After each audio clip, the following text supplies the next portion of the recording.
अहो एक फोन तर करा त्याला. अहो सकाळी गेले हो लेकरू.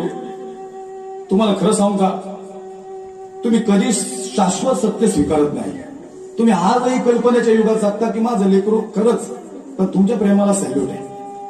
आमच्या या बापाला विचारा, नाही नाही त्याला माहिती आहे सत्य काय. गेलंही लेकरू येणार आहे कामावणी घरी. ही रात्रीची एरवीची पोर या रोडनी घरी येत असतील, पण खरं सांगू का तुमची माझी माय रात्रीची वाट बघते आमची. म्हातारी म्हणती पोरग येईल माझं, भैया लय दमून येईल.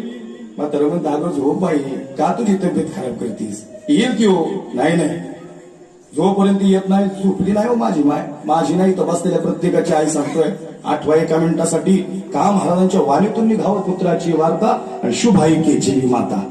नाही झोपली आई, शेवटपर्यंत नाही झोपली. लेकराला असं वाटलं की लेकरू आले. आता मात्र माहिती प्रसन्न. लेकराची वाट बघितली, घरात बावळाने पाऊल ठेवला आणि आई म्हणते अरे लय उशीर केला रे बाबा आज.